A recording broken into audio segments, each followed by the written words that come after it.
just a bloke in a bar. What is up, ladies and gentlemen? Welcome to another Packer Up, boys, and it's that time of the week. Work so hard and you just want a nice cold beer. Boom! It doesn't get much better.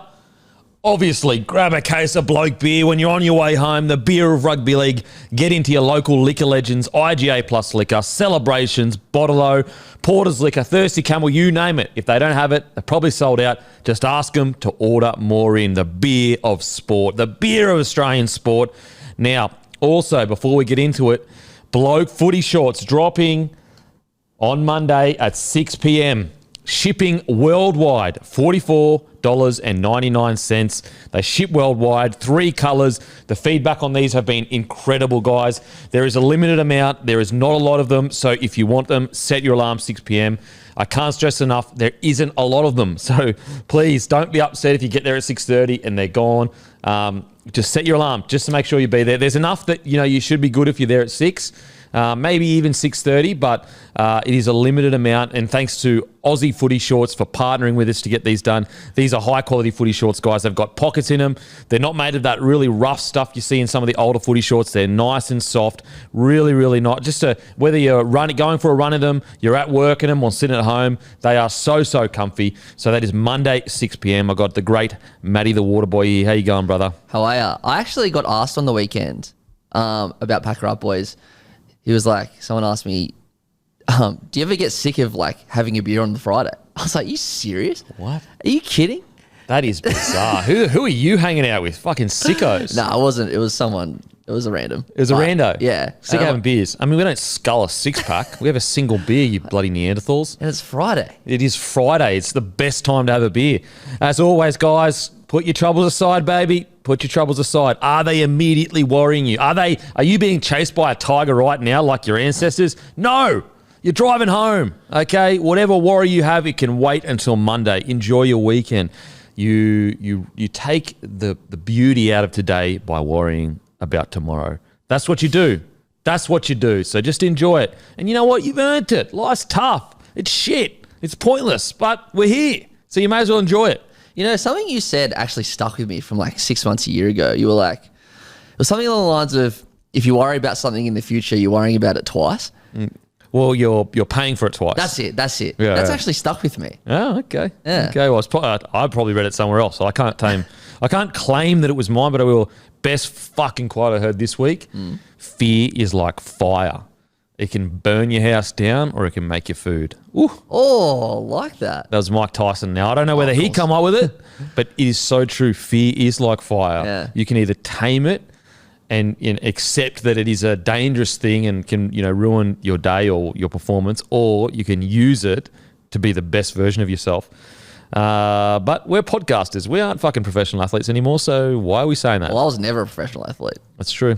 That's true. Podcasting, what a bizarre... what's weird about podcasting is it seems as though it's this new format, but it's not. It's just radio without ads. Yeah. I don't listen... I couldn't tell you the last time I listened to talkback radio. Yeah. And it's like the only thing... it's like similar to TikTok. And stay with me here. Okay. Podcasting, the special thing about podcasting isn't the format, because the format has existed since radio existed, since friggin' radio was invented pretty much. It is the opening up of doors to everyone being able to do it. So it's not necessarily podcasting that has changed the world or whatever. It's the platforms that allow podcasting to happen that have changed the world. True, because back in the day when talkback radio was absolute king and number one, it was only the big dogs that were on there. Well, and also it was people that became, let's say, let's go X radio station. The CEO becomes the CEO. Now, let's say there's 5 big radio stations, in the city. That's just essentially you've got 5 people making the decision as to who's a talent and who's not a talent. True. And talent is, it is so hard to know who is going to hit and who's not going to hit. Like if someone said to you, Beak, why has it hit for you? It's like, well, didn't have a long footy career, grew up playing soccer. It's not like I'm some fucking mad sort. I'm not overly eloquent. I mess up names all the time. But there just is some kind of connection that we have that you can't measure it. You can't measure it. There's something that we have as a bloke community where it's just like, I don't know, it just feels right. And it's the same thing with like, you know, people that are way, way bigger than me. You know, there's just something about them that seems to, I guess, resonate. Adding to your point, I love that. So you say that 5 people have the say, and just say in all 5 of those, there's one person, well, there's one time dedicated to talking about sport or rugby league. Literally in Alexandria, where our studio is, within like a 5-kilometre radius, there's us, there's Hello Sport, there's Guru. I think the buy round might be in Surrey Hills as well. I think they're in Surrey Hills. Okay. I'll have to speak to Charlie. And there's Levels. Yeah. And that's in one suburb. Yeah, and the thing with, as I said, it's not the format, it's the platform. It's opening it up to whoever is the best at it. And I sound like a Derek here because like I'm not saying I'm the best at it, but I'm okay at it, I guess. You get a fair crack. If you're willing to work hard and teach yourself how to edit, you will have a fair crack at, you know, doing this thing. Now, some people go, well, Denon, you played NRL and, you know, that is a bit of a head start. But, like, I earned that NRL. Like, it's not like the NRL was given to me. I worked my whole life to get it. So it's almost like saying to a, you know, a doctor that, you know, gets his degree, oh, yeah, but you went to a really, you got good grades in school. It's like, well, yeah, I did the work. Like, and so that's what is so intriguing about podcasting is that the best rises to the top. And the best doesn't necessarily mean the funniest, or it's a mixture of everything. Are you willing to be engaging, but are you also willing to learn how to edit, learn how to do all that kind of stuff? Because it's just not financially viable, even today, to go out and hire editors off the bat and all that kind of stuff, you know? So, I mean, I was doing it for like 5 or 6 years before. Exactly, and that's what people don't see. They don't see the first few years. Well, we're in like, what, 8th year? No, I'm in my like 8th or 9th year of podcasting. And so how the fuck does that relate to TikTok? That's what you're probably asking yourself listening. True. Well, the beautiful thing about TikTok, even though I don't consume the content, but what made TikTok so great is that we're all content creators now, but a lot of people don't know how to do Photoshop, don't know how to use the tools to create content. What did TikTok do? They made the tools accessible for everyone to create their own content. And that's what made it so special, is that identifying the fact that not all of us, but the millions of people on Instagram, Facebook, they are content creators, but they don't have the skill set that actual content creators back in the day used to have. If you're a radio show, you're just the talent, and you would be paying a guy that went to uni for 4 years to edit, all of that. As technology's gotten better and better, you know, don't get me wrong, there's still a space for really good editors, absolutely, but that really basic level, editing, it's become so streamlined because of software and technology that essentially anyone can enter the space. Like there are huge pages on the internet, even on YouTube, that just use their phone, just their phone to edit everything. And so that was the beauty of TikTok, is opening the, I guess, floodgates, or opening the doors to everyone that may not necessarily have the depths of skills in editing, but is super talented. So if they could get something that makes editing easier, they get to, microphone their talent to the world easier than back in the day, where they would have to rely on people saying, yep, they're good enough, yep, they're good enough, and then eventually obviously getting to the top. Not only that, they've made the technology easy for everyone, but they've also made it free. So it's accessible to literally everyone. It's completely free. Honestly, if you're talented and you're willing to work hard enough, in today, like right now, to start a podcast, if you're talented and willing to work hard enough, you should be able to make a living from podcasting within 5 years, I'd say. Perfect example. Guru still edits all of his reels on his phone. Yeah, like if you're talented enough and you're willing, matter of fact, even if you're not that talented but you're willing to work hard, you could potentially make at least a living in the future. Yeah. Because the bizarre thing in 10 years' time, so when you look at the big networks and you go, okay, huge, like hundreds of employees, like cameras, studios, right? How do they make money? Advertising. Yep. So that advertising, to get to the talent, has to filter through 50 or 60 people. So let's say an advertising gives them $10 million all up, just a random number. That's got to be split between, we'll just say 100 people. Whereas podcasting, it's usually, anyone that has a team more than 2 or 3, you're fucking kidding yourself. Yeah. It's usually 2 people. Yeah. Let's say 3 and be generous. So in 5 years' time, bloke could have the same numbers as the biggest shows on TV. I mean, we're already getting close to similar numbers to the biggest shows that you watch on network TV in sport, like shows about analysing rugby league.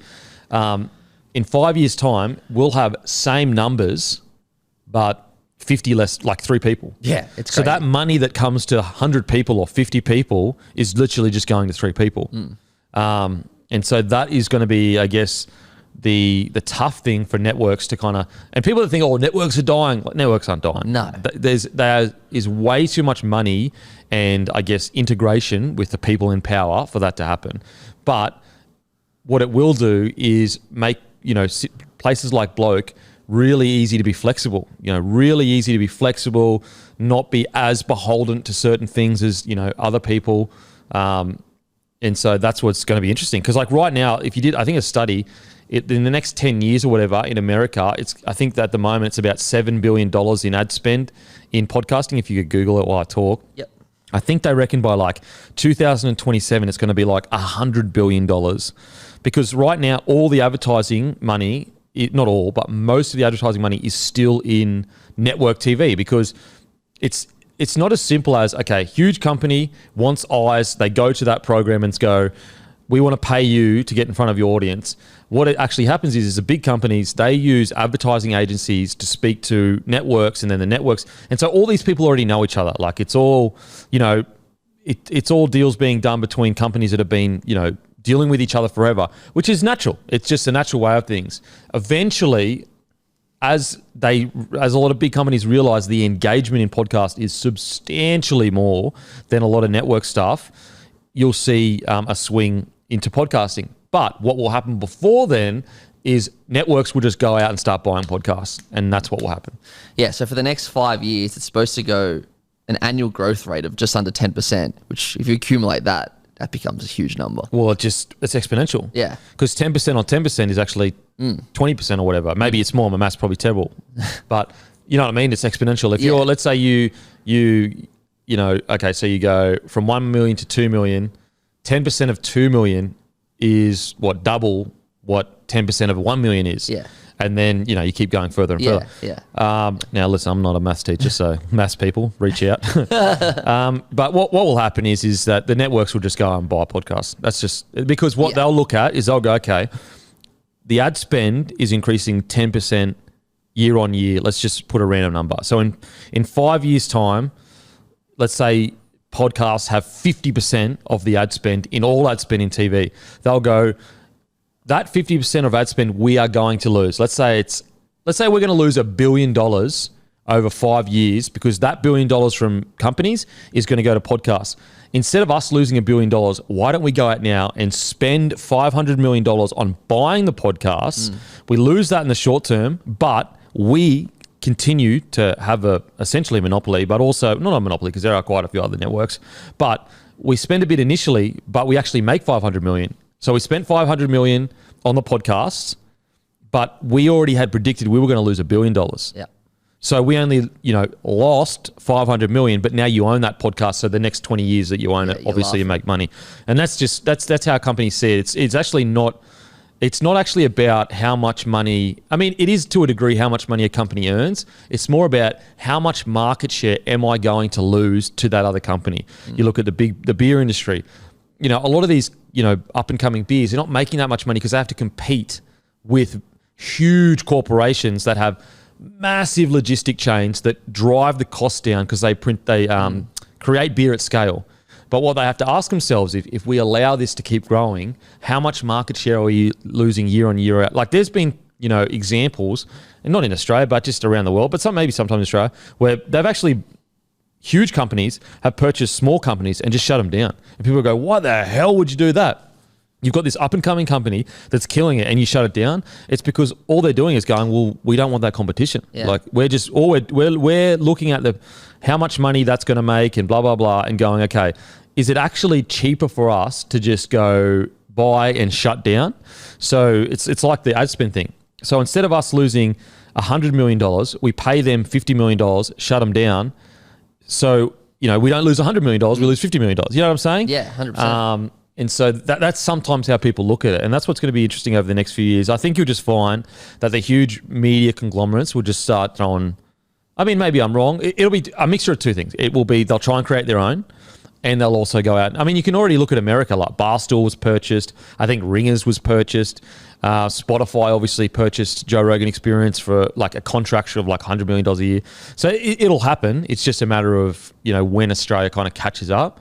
It's funny how both the things you're in, beer and podcast, is kind of similar. Like we were just talking about networks, but as you said before, there are only 2 major beer companies in Australia, and that's what they do, isn't it? They buy. Well, I think there's 3 huge. Like there's Asahi, there's CUB, there's Lion. Asahi. I didn't think of Asahi. Yeah. But like essentially, there's like a few huge conglomerates that are battling each other. And so there's a mixture of plenty of things. How much market share am I losing?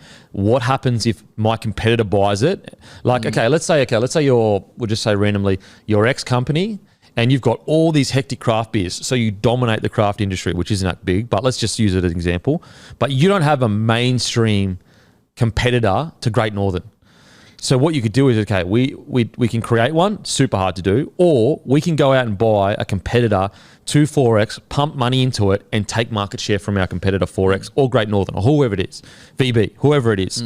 But I mean, like that takes years and years for that to happen. But of course. And it's going to be interesting to see what happens with podcasting in this country because it's still so young. A lot of people go, oh, there's so many podcasts. Why would you create a new podcast?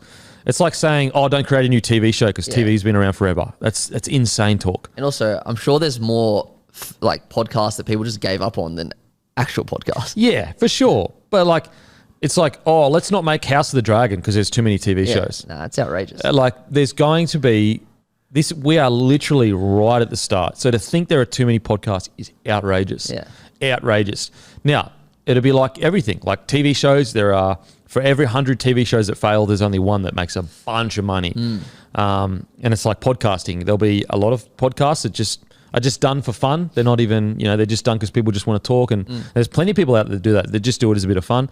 And then there'll be some that kind of rise to the top. And I think that in 10 years, you'd be surprised at how different the landscape would look like. For example, maybe, in 10 years, I'm uncool to young people. Like they don't want to listen to a 46-year-old talk footy, or maybe not. Maybe I'll transcend, you know what I mean? Like you just don't know what's going to happen. Or maybe there's probably a kid right now listening to this podcast who's super switched on, really entertaining, good looking, knows technology better than me, and he just comes up out of nowhere and fucking just destroys me. Like that's the nature of the beast. Yeah. It's the nature of the beast. Like I'll send a hitman out to him and kill him, but fucking, it might be a girl. So you just don't know. You just don't know. Anyway. That's a fucking sad thought. It's all over, Matty. We may as well give up now. Pack her up. He's fucking pack her up, boys. There's a young kid. Like, mate, you're listening, he or she, you're listening right now. I'm giving you free content and you're planning to take over take us down. All my hard work, you dog. How dare you, sir? Far out. Fucking unmask yourself now. Unsubscribe as well. Yeah, well, don't unsubscribe. Nah, don't unsubscribe. I want to live the dream, and as long as I can live the dream. Jesus Christ, Matty, what are you doing to us? You're right. But anyway, I don't know how I got talking about that. The Rugby World Cup underway. Cheer on your team in the 2023 Rugby World Cup on Stan Sport, the only place to watch every match ad-free in 4K Ultra HD. Live and on demand is the home of rugby league, Stan Sport. Add the Stan Sport package now at stansport.com.au/sport. I can't wait till it starts ramping up the World Cup when there's some huge games coming up for sure. Let's get into it. Semi-finals. Both these games are on 9 now. The best commentary and analysis is on 9 now. So make sure to watch the Rugby League on 9 now. You can download the app or watch it on your web browser tonight. Storm v Roosters. What I love so much about this game is 2 clubs that over 20 years have dominated the NRL. Yep. They have had everything go against them. Injuries, not playing as well as you think they would, maybe needing to change the roster challenges, everything, both teams. And yet they somehow found themselves in the second week of the finals. So it is really system against system because they're both missing people.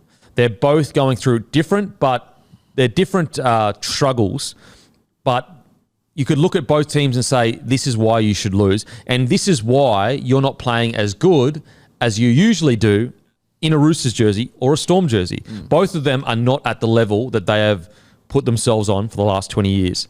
So what it all comes down to is like almost, I know people hate the word, but like which culture is stronger? Which culture is stronger? Who against the odds is going to step up in a big game and knock the other out? I cannot wait. It's a real interesting one because the Roosters' backs against the wall mentality has been here for since 2021 when they had all those injuries and they still somehow made it to week 2 of the finals.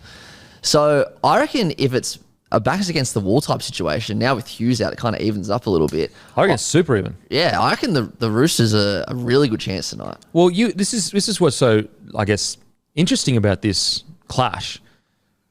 Roosters have underachieved with the roster they have. Yep. Storm, I'd argue, have overachieved with the roster they have. Yeah. And yet they have, ironically, are meeting in the middle to a degree. You know, Storm haven't looked that great over the last few weeks, but done really well to stay in the top 4. Roosters obviously have played decent footy, but nowhere near where we'd expect them. Like nowhere near it. And so genuinely, this is it's almost like 2 Goliath teams have run out of puff to a degree, and they're meeting at the end of the battle. You know what I'm saying? Like they have battled through the whole season, and it just has not gone right for them. Like at no point, at any point of the season, did we go, Roosters and Storm are back. Like maybe there might have been a game or two where you said, oh, maybe Storm are back. But at no point for either side did we go, there's the Roosters and Storm we know. But they have tooth and nail just clawed their way into the finals race through purely good systems, high standards, good culture. And now they battle each other at the end of the bloodfest that they've had to go through for the season. They're both as impressive as each other, I think. Like, you look at the Roosters, they were gone like 7 weeks ago. So gone. Like, not even close to making the 8. Crazy. Storm have always been there and thereabouts, but they haven't played like a top 4 team all year, and they're in the top 4. They got a second chance. They finished in the top 4. Yeah, they finished 3rd. Like, like the roster that you look at, of course, they've got... You know, they've got Munster, Hughes, Grant. Like, of course, incredible. But when you look at that roster, coach has been in and out all year. Yep. Outside of that, like, forward pack, got a few years until they're going to gel together. You know, it's just nowhere near the rosters of yesteryear for the Storm. Even example of Olam, who got centre of the year 2 years ago, I think. Like, he's been in and out of first grade. Yeah, he's been in and out of first grade. Remus Smith also dropped. Like, it has just been a very strange year for the Storm. And I say all of that as a credit to their grit. It is a credit to their grit. And I said it, last week heading into the Broncos game, or the week before. Was it last week? Last week heading into the Broncos game. Like, it is the best sporting organisation in the country. It is. Because they just don't have a right to be in the top 4. Like, when you look at that roster, a couple injuries here and there, their key fullback was been out pretty much the whole year. They have no right to be in the top 4 or top 3. Top 3. Think about the season, how much teams have improved. They finished in the top 3. Yeah. Like, wild. If you took out just these freak, like, because Broncos and Panthers are on a tier by themselves. Yep. So if you took that top tier out, somehow, some way, Storm are the best team in the comp over a whole season. Yeah. Which is just insane. Like, that's insane with everything they've gone through. Roosters, as I said, like, they're almost the opposite. Crazy roster, hasn't clicked, and then they've fought their way back into finals, almost not because of the roster, rather hard work and grit. Like, it's been their defence that's got them into the top 8. Not their crazy attack with their crazy tackle. Like, what was the yarn going into this year? It was like, Manu, 200 metres a game. Teddy, 200 metres a game. Cheese, the most explosive hooker we've seen in a very long time. You know what I mean? Like, and after 19 rounds, they had the second worst attack in the comp. Yeah, it's been their defence, pure grit. And that's what's so admirable about both squads, is that it hasn't gone right, hasn't really clicked, but they're in the second week of the finals, and they're about to go toe-to-toe in almost the last gasp. Because if whoever gets through this, I just don't know how they're going to get the energy to go up against a fresh Panthers. Yeah, I agree. Like, I think that they are truly like limping to the finish line right now going, Jesus Christ, this has been a tough year. Do you want to know what's funny though? And like, I sincerely believe Penrith are going to win the prelim, whoever they play. But it's 13 plus. Yeah, I think they will. I think it's pretty certain. But nothing's certain in rugby league, because 2 years ago, Storm, and people seem to forget about this, Storm were the best team in the comp. They won 19 in a row. They earned the week off in the prelim. Penrith lose week 1. And then they played Para in that, I think it was 6-4, like really low scoring game. No one gave Para a chance. I know it's different. Penrith are like so good. But no one gave Penrith a chance that game too. So it's funny how things have happened in prelims. Oh, yeah. Look, fuck. Me saying 13 plus is a tip. It's not a, this is going to definitely happen. I'm with you. But I just think that like, with the standard of footy, both teams will be playing Roosters and Storm, plus the fact that they're about to bash the shit out of each other. I just don't know how they can go 80 minutes against a Penrith Panthers side that looks as fresh as they've ever looked. For sure. And I guess 2 years ago as well, Penrith came second, they were flying. So it is a bit different. But. But we've said all year. Yeah. Any 13 players or 17 players can beat any other 17 players. Sure. So anyone that's like, nah, it's put your house on it, the Penrith Panthers are definitely going to win. Like, no, like, what if Cleary goes out, does his fucking hammy or whatever, touch wood, obviously we don't want that. He, 10 in the bit, you don't know. And also, are you telling me that crazier things craziest things in rugby league haven't happened than a Roosters and Storm side coming out and just putting 80 minutes somehow, some way of crazy foot. Like crazier things have happened. Mate, no way. Crazy things have happened. Crazy. Yeah. Like freaking the Dolphins beat the Roosters round 1. The Tigers beat the Panthers round 8 or something. Of course that can happen for sure. Yeah.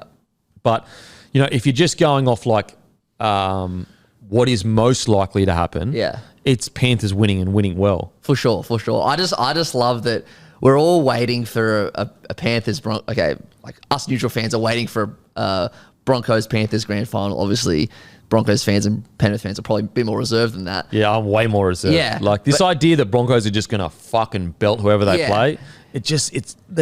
This is their second finals game together, guys. I know. Like, you're acting like they've been in finals footy for fucking the whole lives. I know, but I love that we're all just waiting for it to happen. But rugby league just finds a way to create a twist. That's why we love rugby league. If we always knew it was certain, it'd be shit. Yeah, exactly. Mate, this idea, like, Penrith, you can understand, they're the back-to-back premiers. Yeah. Like, of course, they are a very high likely chance of beating a Melbourne Storm or Roosters that just aren't playing that well. The Broncos, this is their second finals game together, essentially. Like, we don't know. They could rock up. They could be super cocky. They could be reading all the headlines. Record win against Melbourne. Like, think about, and I understand it's a different Storm side. It's not Cameron Smith. It's not Cooper Cronk. It's not Billy Slater. Yeah. They beat a Melbourne Storm side 26-0 in a finals match. A Broncos side has never come close to doing that. So there is a chance that they go, oh yeah, we're the man. Like, we're the shit. Yeah. Like, we can just do that to anyone. Of course. Now, I'm hoping, and I don't believe that will happen. Agreed. But if it does happen, would anyone be sitting there going, oh, young team got ahead of itself? No one will be shocked. It's a fucking older story in rugby league. Exactly, yeah. Young team gets ahead of itself. Yeah. I mean, all you got to do is look at 2020 when the Storm beat the Panthers in grand final. 2020, yeah. You know what I mean? Like, the Panthers were a sure thing. Yeah, Panthers hadn't lost since, I'm pretty sure, May or something. Then they come out, it's 20-0 in like 30 minutes or something. 20-0, and then Pap scored, so it ended up being 24-26-0 at some point. And the only reason that they even came back into it, because Storm just went, fuck it. Yeah. Like, all the young players started, typical young players, getting ahead of themselves, offloading out the back, doing stupid. So, yeah, that's the beauty of rugby league. But, yeah, I cannot wait. And look, whoever, wins or loses, I think it's a testament to both clubs, Storm and Roosters. It just has not been a good year for either team. Yeah. They've never looked like the team that we know they can be. And yet here we are, second week of the finals. I think it's incredible. Absolutely incredible from both teams, and I cannot wait. I think Jerome Hughes is a really interesting situation. He has struggled quite a bit with injuries since his big year. Yeah. And I am getting a little bit concerned about that, about the regularity of his injuries. Now, I wouldn't say he's injury prone by any stretch, but it just seems to be popping up a little bit too much at the moment. Now, maybe it's just an unlucky year. Every league player goes through it. Yeah. And it probably is, but it's still something to be like, oh, quite a few soft tissue, and in your ankle. That's the thing, it's flown under the radar because he hasn't been out for like a 10-week stint. Yeah, but there are all these like little ones that are happening. And look, it's rugby league. These things happen. Like, we've seen Tedesco play the most consistent footy ever after like 3 ACLs. So it's not the end of the world, but it is just something to note, like, oh, I hope he's being trained correctly. I hope his loads are correct. I hope it's not a thing of, him going too hard for too long kind of thing. It's been a massive couple of years for Jerome Hughes, though. Like, huge few years. Yeah.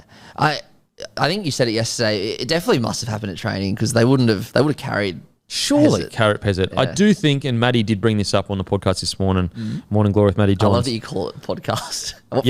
Radio show. He did say Harry Grant, he probably thinks Harry Grant will play a bit of 7.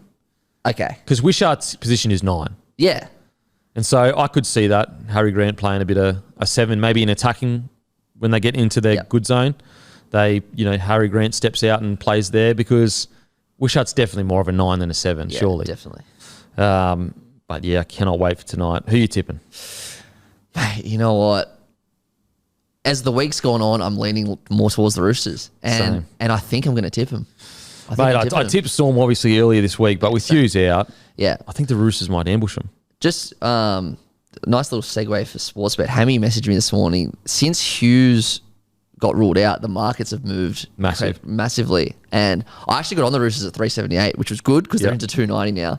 But yeah, they went from 378 to $2.90, and now Storm were 125 into 140, and the line has gone from 10.5 to just 6.5. Wow, crazy watching markets shift like that. One player. But we said on Monday that 360 or whatever was great value. 100%. Yeah, like it is shocked me. You go through that player versus player. The teams aren't that much worse than each other. Like this idea that the Roosters just like rolling in with this like baby Broncos side, no way. Their forward pack is better than the Storm forward pack, and then the Storm backline is only slightly better than the, you know what I mean? Yeah, 100%. Like they've got arguably the greatest ever fullback. You know, obviously Billy Slater's ahead, but if you said he's one of the greatest ever, Teddy, was greatest ever Blues fullback. Boom, fullback. Luke Keary literally won 3 premierships. Sam Walker, biggest young gun coming through in a very long time. Just on Walker, his performance last week went so under the radar. I know, massive. Like that pass he threw for that try, and then to kick the field goal. Like everyone's talking about how Hines got charged down, Fogarty got charged down. Walker just slotted it, and it's his 4th game back or something. I know. He just eats pressure, doesn't he? It's just nothing to him. Yeah. So like I think the Roosters. And look, it happens every single year. Like the one time when you count the Storm out, they do something incredible. Exactly. So it's like, okay, maybe this is the moment again where we count the Storm out. But I've got to say I'm leaning towards the Roosters. Me too. They've been playing this kind of footy for 8 games now. And it's almost like they like it. Yeah. Which is a concerning thing if you're playing them. That's a really good point. That they've been playing elimination footy for the last 2 months. Literally for the last 2 months. So they're used to it. Yeah. It's like it's all good. It's all good. I didn't even mention Victor Radley's their 13. Yeah. Exactly. You know what I mean? Like, this is a gun. Victor Radley, Lindsay Collins, Angus Crichton, Wong, Butcher. Yeah. Like both Butchers. Cheese, Dally M Hooker of the Year. Like, what are we talking about here? Carrying on like they're a, just I don't understand that. And Cheese has a bit of extra motivation going down to his old team. Does he what? And then the following night, we've got the Warriors v the Knights. Oh, Jesus. Talk about fan favourite teams. I know. Just like, why'd they have to go up against each other? So you've got the 2 hated clubs, but the culture clubs on Friday. But then you got the 2 fairy tales of the year on Saturday. I will say that the good thing is it guarantees at least one goes through. 100%. I thought that's this week as well. Rather than if they both got knocked out this week. Yeah. Like, what is so freaking cool is we're going to see the Warriors all the Knights at Suncorp Stadium sold out. Yeah, if Storm were playing Knights and Roosters were playing Warriors, and then those 2 ones, that would have pissed me off. Yeah. Yeah, I'm glad one of the teams is going to verse. Like, how good is it going to be if Warriors are playing at a sold-out Suncorp? Oh, in a prelim. Prelim final. Like, are you 80 minutes away from a grand final of the Warriors side? Or a Knights side that, like, halfway through the year, you're thinking, done. Yeah. Done. Unbelievable stuff. Best. Look, I'm really concerned. Sean Johnson is essentially confirmed to play, but I'm just super concerned that he's not 100%. Well, the NRL physio's tweet, that's all I'm going off. Like he said, it's a torn calf or something, and he'll have trouble with his acceleration even if he plays. So even that in itself. That worries me. Because, like, can he dig into the line as much? Is he going to tear his calf? Like, it's such a dampener on the mood. Look, SJ playing, I'm going to back the Warriors in. I just think that surely they just couldn't allow the Knights to come and beat them at a home prelim with their whole country on their back. Yeah.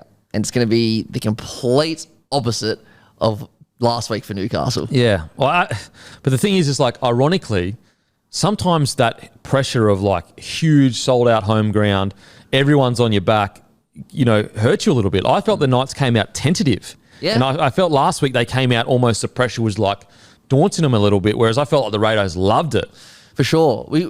It's funny how no one really saw that coming as well, especially because like Ricky loves the siege mentality. Mate, the Raiders, it would almost worked in their favour that there was a sold-out crowd and everyone was loving the Knights. Yep, sure. And so I wonder whether do the Warriors crumble a little bit under the pressure, and are the Knights still now the ones going, fuck, everyone wants the Warriors to win, blah, blah, blah. But I just, as I said, these guys are playing for way more than rugby league. I just don't know how. Like, their motivation is just going to be so hectic. I just don't know how they get beaten. I know how they get beaten, obviously. But what I'm saying is that they will leave everything on that footy field. Like, absolutely every part of them will be left on that footy field. And I just think that's a hard team to beat when they're playing for more than rugby league. Yeah, especially when you throw in that the Knights played an extra 10 minutes last week. It was very, very intense game. Plus, it was a day later. Yeah. And they have to travel to New Zealand. Yep. So they're not used to that. If the Warriors can just stay in it till the 60th or so minute, surely they get the win in the end. Yeah. Surely. But I don't mind the Knights as well, because the Knights played pretty poorly last week and they still scored 30 points. Yeah, and just the way Ponga's playing. Yeah. Like, we're worried about Johnson, but Ponga is ready to go. It's his moment, eh? Could you imagine Ponga goes over and breaks their hearts? I'll tell you what's funny, like, there's probably 3 candidates for Dally M. Sean Johnson, Payne Haas, and Kalen Ponga, in my opinion. Yeah. And 2 of them are going head-to-head this week in a finals game. It kills me. Why does it have to be between SJ and Ponga? I know. I want them both. Because I want them both to fucking win it. Yeah.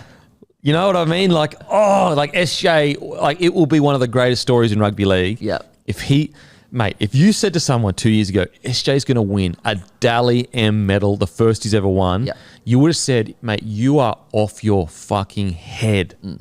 And yet he may win it this year. But then you go to KP, the guy that nearly won a Dally M in the first full year of rugby league, except for a hammy injury, and the turnaround that would, like, I mean, to think that a guy who was questioning whether he would continue to play rugby league at all this year in round 6 or 7 could turn around and win a Dally M. It is one of the greatest stories in rugby league as well. Yeah. So I don't know. I'm okay with Payne. Like, I mean, look, as a Broncos fan, as a Payne fan, I would love him to win it. But I kind of always like, he's going to win one, surely. Yeah. I know the famous last words, but surely he'll win one in 1 year. You'd think so. Like, Jesus, he's so fucking good. Yeah. Now, don't forget, make sure you head to Shoe Grab to get new shoes. Free delivery on all orders over $99. Sneakers, casual, performance, slides, limited exclusives, plus a bunch of clothes and accessories. If you go to their Instagram, they've got a bunch of specials right now, guys, on some of the best shoes you can get. Plus, they've got a bunch of clothes you can wear. They've got Let's Trot merch. They've got everything. So go to shoegrab.com.au. And also, a reminder, use code Carrigan on menu log when you order your feed for tonight while watching the Rugby League. Use code Carrigan for free delivery when you spend $15 or more. So it's basically like you get the same prices as someone that has to drive to the joint to get it, which is incredible. So free delivery when you say put in code Carrigan. Alien expert presents 1,000-year-old bodies of non-humans in Mexico. If this isn't the biggest load of shit I've ever seen in my life, I'm not here. I know. It's become the meme of this week around social media. Jesus Christ. Mate, they look like people. Mate, like, what a coinky dink. All the movies, it looks exactly like the fucking aliens in the movies. I know. Mate, give me a break. Like, and I do think aliens exist. I think it's almost a mathematical impossible that they don't. But it's ridiculous. Yeah. Ridiculous. Like, that's what you brought out. Like, you're in Congress. That's Congress. All you could afford to bring together. Yeah. Like, you couldn't bring a better model than that. Yeah. That looks like a kindergarten's paper mache art project. Yeah. Yeah, with 3 fingers and just the bug eye things that the aliens have. Oh man, it's hilarious. And also, like, bro, why is it that, first of all, why are all UFO sightings in America? Even though I know some are outside that, but all the government ones. Yeah. And also, why is it always fuzzy footage, very vague? Like, why can't we just find something that's like, yep, boom, it's right there. We can see it. All good. It must be the same people that, like, photograph secret NRL meetings, like coaches and players. It's always fuzzy as shit. It's like, bro, we got freaking 20K cameras now. These iPhones can capture anything. Don't understand. And look, the thing that's, I guess, tough is, although I do believe aliens exist, I believe there is so much technology out there that is getting mistaken for UFOs. For example, let's say the Chinese have a hectic drone that can like split time or something. Now, that is crazy in the future stuff, but I'm just using a crazy example. Yeah. Let's say it gets seen on a American fighter pilot's jet. Now, is China going to come out and say, "Oh, no, it's ours"? No, they're going to be quiet. They're going to be like, "Oh, yeah, sweet. That's not ours." And so, and why I say that is, I'm pretty sure stealth bombers were literally in the air bombing for like 10 or 20 years. Could you Google it? Before anyone knew they existed.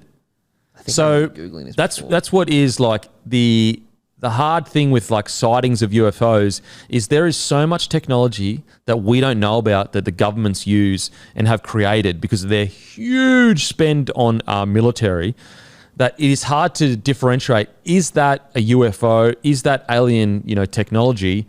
Or is it the sighting of a country's experimental whatever? And that's coming from a guy that does believe aliens exists. Even though there is, I guess, an argument, I think it's called the paradox or paraforming or something like that, where chances are they should have been able to contact us or something along those lines. But yeah, the stealth bomber, I was pretty sure was in the air for years before people knew it. Yeah, 10 years. 10 fucking years. Yeah. 10 years. Yeah, it would not, being despite occasional used. Leaks and glimpses, it would not appear in the open for almost 10 years. Like, think about that. Not only did it exist, it was literally doing shit. It was literally in wars and shit for 10 years before anyone knew that it existed. So and that was a while ago now. So imagine the technology now. that's what I'm saying. So it's like hard to differentiate. Like, is it a UFO? Is it just crazy technology? Yeah, it's super, super hard. Is it? I think it's the Fermi. Anyway, keep you talking. I'll try and Google. I think it's like interesting to like think about. Are there other aliens, let's say aliens out there that are like trying to discover us? Like who's going to get to who first? Who's going to head to, like, obviously it will probably never happen in our lifetime, but what if technology in some other galaxy is so advanced that they could come to find us first? What if in another galaxy somewhere there's like all these different planets and they're all aware of each other and we're like the lonely planet? It's such a wig out when you like really dive deep into these things. Yeah, it's like I say, it's called the Fermi paradox. So this is basically the chain of reasoning. There are billions of stars in the Milky Way similar to the sun. With high probability, some of these stars have Earth-like planets in circumstellar habitual zones, which means that it's a similar zone to the Earth, which is the perfect environment for life to form. Many of these stars, and hence their planets, are much older than the sun. If Earth-like planets are typical, some should have developed intelligent life long ago, because obviously the universe is billions of years old. Yeah. Was it 13 billion years old? It's ages. Some of these civilizations may have developed interstellar travel, a step humans are investigating now. Even at the slow pace of currently envisioned interstellar travel, the Milky Way galaxy could be completely traversed in a few million years. Since many of the sun-like stars are billions of years older than our sun, the Earth should have already been visited by extraterrestrial civilizations, or at least their probes. However, there's no convincing evidence that this has happened. There you go. So that's the idea that we are still such a young galaxy and country, planet, Yep. that if we have developed this far, and there are stars that are literally billions of years. Like, so we should interstellar travel in, we'll just say, we conservative, 1,000 years. In 1,000 years' time, we should be able to travel interstellarly. They're a billion years longer. Yeah. Now, there's arguments against that, saying that it's a natural process for intelligent life to kill itself. So it never can get past the use of like nuclear weapons, gets to a certain point, wars happen, boom, wipes itself out. Right. And so it gets extinct before it reaches that space. There's actually like different tiers of like civilization, and I think the final one is the ability to use the power of a star. But anyway, that's a different kind of thing. And so the other argument against that is that if you were so advanced, let's say you're a million years advanced in front of us. Think about that. A million years. As humans, we've only existed for 250,000 years. As humans. As civilized humans, what? Fucking a few thousand? Yeah. Like 5,000, 6,000 max, whatever. Whatever, thousands. So if you're a million years into your development, think about that. A million fucking years. Like we're talking about our civilization times, 1,000, whatever. A lot. A lot.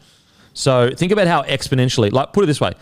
If I went back now 100 years and showed them what I have, they would think I was a magician from literally infinite future. Yeah. They would be like, what the fuck is going on? Yeah. So imagine a million years. Imagine what we would think if a person from a million years came back. Yeah, because as you said, it's exponentially growing. It's accelerating. So you can't even fathom. Yeah. So like the last 100 years, imagine 100 years in the future. It'll be like, we can't even think about Exactly. Imagine a million. Million, yeah. So the argument there is that do we go and like, oh, what are the ants doing over in Africa? Like, or what are we don't give a shit. We don't care. They're so far beneath us that it's like, it's like a zoo to us. Like, so we might look at it, we might study it from afar, but we don't give a shit. Like we're basically monkeys to these crazy intelligent beings. Yeah. So it's like, I don't care. They are so immature, so dumb. They're at the literal earliest stages of being a human being. Why would we give a shit about anything they're doing when we can see it from a distance?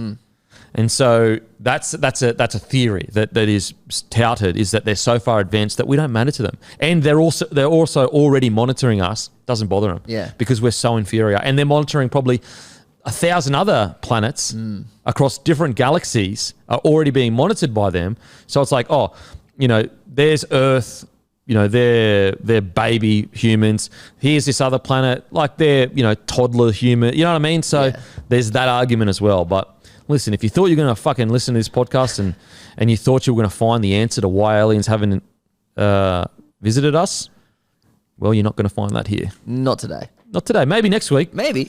But absolutely not today. But it's a fucking spin out when you... Oh, when you dive into it, Jesus, that rabbit hole you can get into. Mate, it is spin out. I watched this hectic documentary the other day of like the impact of like some of the wars, like world wars and that. Yep. And how like certain countries were invaded by other countries and had all their resources extracted, and how like they're still feeling the effects of those wars. Like, so back in the day, like warring nations or whatever, usually I'm talking, when I say back in the day, I'm talking like, let's say 1,000 years. We'll just say 1,000, or not even 1,000. We'll say, 400 or 500, just randomly, when they had, like not Rome era, we could even say Rome era, but just before world wars and shit. Okay. It used to be the mind of, if I go and conquer a city or a country, I'm almost going to live there. Because, travel is not as easy. There's not all these laneways for ships to get across. And so basically I'm going to conquer, to take over that land. I might install a dictatorship or install someone that's good to me. I might go back. But I'm beholden to the resources of the land. So I want to treat the land well, and to a degree, treat the populace kind of well. Like, obviously, we're talking about these guys were mass murderers when they're not treating them fucking really well. Yeah. But with the advent of kind of shipping lanes where you could conquer a place, but then create a system where you could take their resources and bring them back to the capital that wasn't on the same continent. What happened is that you're basically extracting all the resources with no real reason or incentive to care about. Because if that place goes bust, if that country goes bust or continent goes bust, who gives a shit? Yeah. It's not our country. We got all the resources. But the local indigenous populace, as in the people that were initially there, they are going, well, this is all of our resources have just been taken. Yeah. And it was just a crazy documentary that it's a part of, that era of humanity that doesn't really get well, you don't realize, you talk about the war and you go, well, of course it's wrong. Like, to go into someone else's land, kill the people. Every single country has done that. So like no one's, exempt from that. But the unique situation about the shipping lanes was you didn't just go into there and war and kill their armies and maybe their people. You took all their resources, fucked off, and then they're left with like, all of their working age men are gone or dead or into slavery. all their resources are gone. So they may need another 200 or 300 years to recover because you've been taking all their resources for 200 or 300 years. It was a crazy documentary. Did the doco focus on a specific region or was it just in general? Basically focus on India. India? Yeah, Okay, yeah. So like India was quite as like it made up about 25% of the world's economy at one stage. Really, you know, and look, I don't want to romanticize, like they had their own problems like that. So basically they had their own warring people. They weren't some fucking, you know, innocent people that never did anything wrong, but they were just normal human beings. Every human being has a history of like people warring, but so they had internal warring, and that weakened them to a degree. But the positive for them is that whoever came and took over, although they were still murderers, still treated people like shit, they took over and stayed there. So they had a incentive to make sure that the economy, everything ran internally to the area. But then obviously Britain came in when they were weakened and took over. And basically, because the shipping lanes were created, I forgot what it's called now, the transatlantic, I forgot it, like what it was called, the transatlantic. Anyway, shipping lanes were created, which would basically very easy to take their resources back to Great Britain. But also they were making them pay taxes to Great Britain. So they went from, India went from 20% or 25% of the world's economy, as in contributing to it, to down to like, you know, they're still trying to recover now. Yeah, of course. And so you don't see that effect.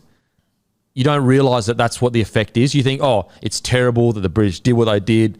Everyone agrees with that. War is terrible. Every country has a history of war is terrible. But this was unique because, as I said, they took the resources and also they taxed them so highly that eventually half the population went into poverty, blah, blah, blah. Anyway, it's a crazy documentary. And it just shows you that, you know, war 1,000 years ago was a little bit different to that war in that period because of the fact that you could take their resources back to your kingdom kind of thing. Anyway, super interesting. Great doco. Do you remember the name of it? I'll send you it. It'll be in my history. All right, sweet. Send me it and I'll put it in the notes. Yeah, it's really cool to see. It's really cool. I want to watch that now. And it made me realize, like, oh shit, like we always think about like the human cost of war, which is terrible and heartbreaking for everyone. But this is the long-term, hundreds of years cost because they got to rebuild everything when they've basically been chopped at the knees. Yeah. And there was other documentaries that I watched where like certain areas were invaded and had all their working age men taken.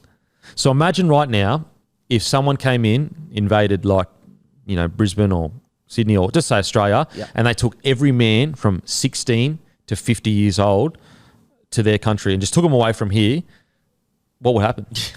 The whole thing would collapse. Yeah. The whole country would collapse. Yeah.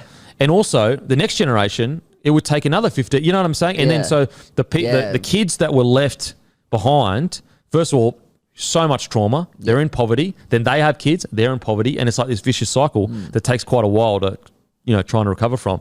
And so, yeah, it's the part of war that you don't really see. That is so, it's, you know, it takes, sometimes some countries it takes hundreds of years. They're not even recovered yet. Yeah. But do you watch your docos on YouTube? Yeah, mostly on YouTube. It's so interesting. And it's, you know, it's not this side or that side, no judgment. It's more just looking at, you know, the reality of the results of, you know, war. And, you know, no people is exempt from, you know, war used to be fucking part of humanity. Yeah. But this is uniquely different due to the fact that obviously the world became smaller because travel became easier, blah, blah, blah. Anyway, I'll send you the code. It's really interesting. Yeah, it's crazy. I didn't know India was that much of an incredible economy. Yeah, no, neither did I. 20% of the world's fucking estimates, obviously, I'm sure. And look, guys, I'm just repeating a doco here. Don't fucking come at me.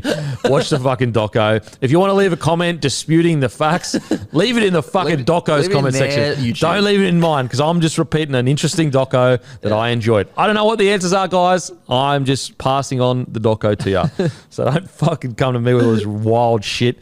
Go to the docos, leave the comment there. But anyway, rugby league, eh? It's good for your soul, good for your heart. It's the best. It's the best. I'm sad it's coming to an end. It's kind of, September's so weird because like it's the best time of year, but you know it's almost about to finish. We're like 3 weeks away from There's 5 games left. But then we have the international footy, which is mad. That's a good addition. That like makes me go, oh, actually, all good. We still got to be footy. It's going to be the dark months of fucking November, December. It's going to be tough. Yeah. I always found the worst month is January because like you don't have trials, but you haven't seen footy for ages, and you're just like in the middle. Yeah. Cricket's over. Yeah. And then for listeners, the diehards, because the diehards listen to the Packer Up Boys. It's the diehards that are here. Obviously, the podcast will go all year long. We'll still talk about footy in the off season, but we'll talk about other sports as well. Make sure we have people on here that watch the other sports, that know about the other sports. You won't have, it's not like I'm going to come on here and fucking deep dive into cricket. I mean, I'll watch it, but I don't know shit about it. Yeah. It would be basically like we've got boxing, we've got MMA. I'm not like a hardcore boxer or anything or MMA fighter, but I know enough about it to give a good analyst on it. I remember I used to do the show with Alex Volkanovski. So we had a little MMA show, and this is like partly because like I thought he was a fantastic fighter, and I think this is just as he got into the UFC. But ironically, I used to pick better than Volks. Oh, really? Yeah, which shows you that like just because you get picks doesn't mean you know shit about fighting. Doesn't mean you know shit about fighting. Because like we talk about literally one of the greatest minds in fighting. It's Alex Volkanovski, arguably ever. Yeah. Like a lot of people think he beat Islam Makhachev. If he had been given the win for that, he would have been the current double champ. Yep. And he would have gone down in history as the GOAT, in my opinion. Because like I know Conor McGregor did it, but Eddie Alvarez at the time, like he's nowhere near the level Islam Makhachev was at. Like Eddie Alvarez, and after that, Eddie Alvarez ended up going, win loss. And also Conor McGregor never defended anything. Yeah. Whereas Volks has literally wiped his. Like Volks is so good that Max Holloway is dominating the whole weight category that he's in, and Max Holloway gets dominated by Volks. Yeah, all the time. So Volks dominates Max, and Max dominates the whole roster in that weight category. And also, crazy as well, Max has gone up. So Max is one of the greatest of all time, in my opinion. He's gone up to 155 against Dustin Poirier and got dusted. Right. Volks went up and arguably beat Islam Makhachev. Right. Volks is a different beast, bro. He's a goat what's to me. on for Volk? What's his next? Well, they're still trying to find out because Max Holloway keeps freaking beating the play. So there's that number 2 contender spot. It's Max Holloway, but he's beaten him 3 times. And I believe he beat him the second time too. I know a lot of people think Max won that one. I don't think Max won that one. I think it was a razor close decision, but I gave it to Alex Volkanovski. And yeah, maybe I'm biased, fucking whatever, but I don't think I am with this one. I think he did win. But there's another guy, I forgot his name, that he doesn't deserve a shot, but because there's no one else and he's exciting, they're kind of trying to position him to fight Volk. But I would rather see Volk-Islam rematch. Yeah. But I don't think Islam wants that. Right. I don't. I know Volks wants it. I don't think Islam wants it, which shows you how hectic Volk is. Yeah. The smaller man wants the rematch, but the bigger man, it looks like, doesn't want it. Yeah. But Volks is not impervious. Like, he's not unbeatable, but like I would like to see Volks win a couple more times, then retire. Not because he looks slow or anything like that, but just going on top, bro. It's like, go out as a GOAT. Yeah. Because he could, I already reckon he's the GOAT of his weight category. Really? Yeah, for sure. For sure. Like Jose Aldo, he was there for quite a while, and, he definitely strung together, I think, more defenses than Volkanovski. But it was in a time where MMA was a bit nowhere near as developed as it is now. And when, you could argue when he did fight Max Holloway and when he did fight Volks, he was a little bit older and past his prime.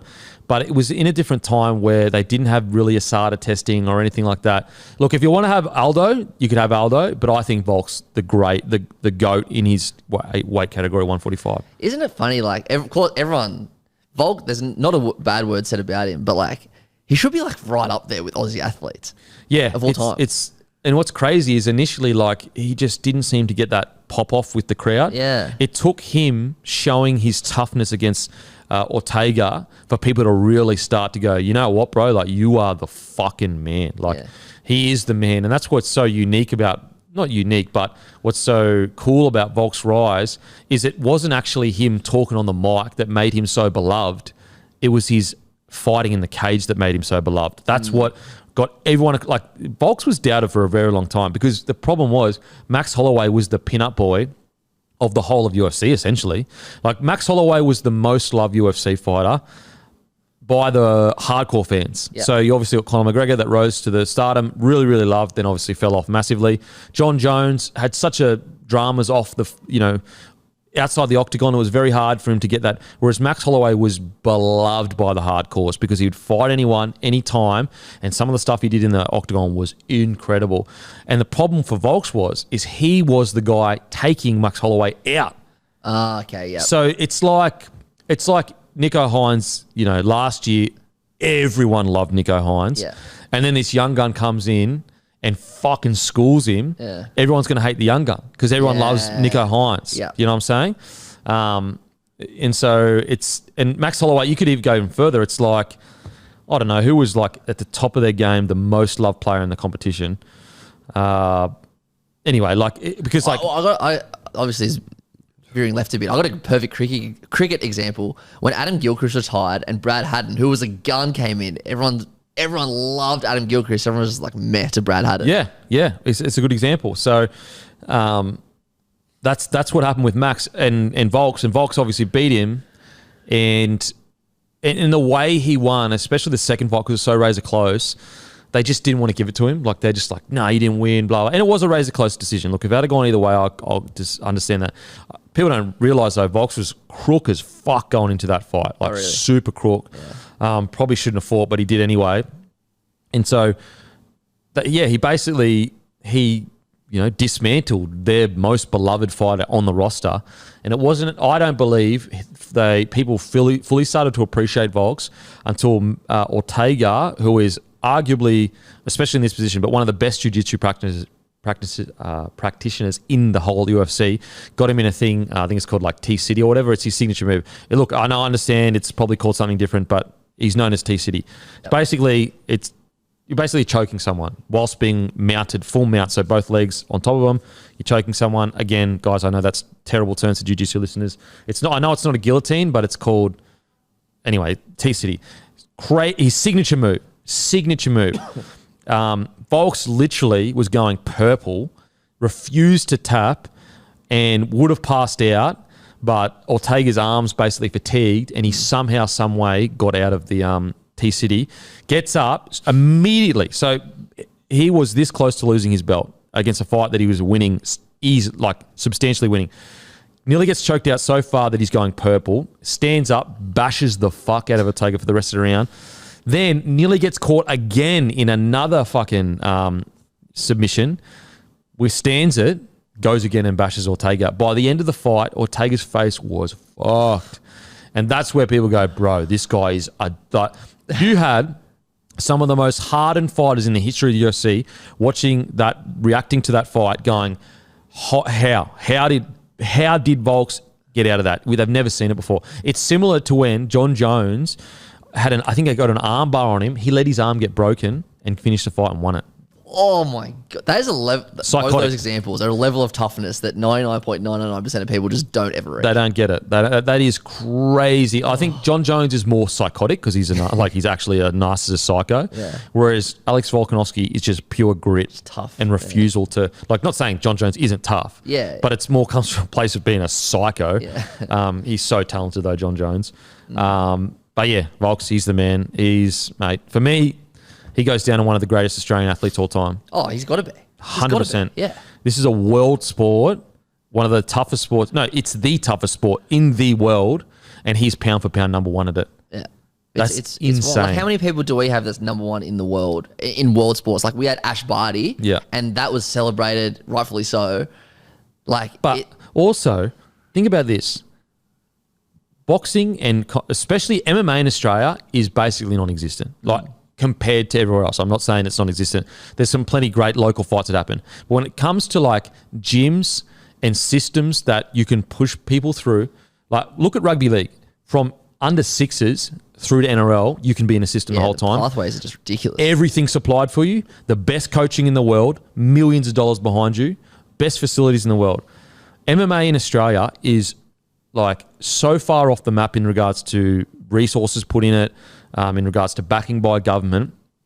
And yet he goes to America, all these other places, beats the best. It's almost like a soccer player from Australia beating better than the best Brazilian soccer player or the best English soccer player. It's similar to John Wayne Parr going over to Thailand and becoming the best Muay Thai fighter in the country. That it's genuinely like that. It's like an Australian soccer player going to the English Premier League and being literally the best in the comp, or being the best, not even in the comp, being the best in the world. Fire out when you put it like that. That is crazy. That's what he's doing. Yeah. And I know soccer's obviously bigger than MMA guys. I'm not saying that. Relative. But I'm saying that if you went to, like, for example, jiu-jitsu is like almost, I think it's like a national sport in some of those South American countries. I think even Brazil. Obviously, boxing in America, combat sport in America, way bigger. Population of 330 million. Yeah. Then you've got obviously Thailand with all the Muay Thai. Like, we are not a combat sports country, a small population. It's amazing what he's doing. Like, it is unbelievable. And that's why John Wayne Parr is a GOAT and doesn't get anywhere near the credit he deserves. He went to the capital of Muay Thai and became the best. Far out. He was sleeping on fucking wooden balls, like shitting in like buckets and that. As a like 15, 16-year-old. Yeah. He's a GOAT, absolute GOAT, John Wayne Parr. One of the most, I forgot what the name of the documentary is, but just type in John Wayne Parr documentary on YouTube. I think it should be on there. It's incredible, like unbelievable. Something, maybe Snake or something, the Venom. Anyway, it's so good. His story is nothing short of incredible. Again, as I said, imagine an Aussie going away to a soccer mad nation and becoming the best in the world. You'd be like, what the hell? What the fuck? Anyway, love you and leave you. As usual, we'll go and fuck ourselves. Imagine what you could be buying instead. For free and confidential support, call the number on the screen or visit the website.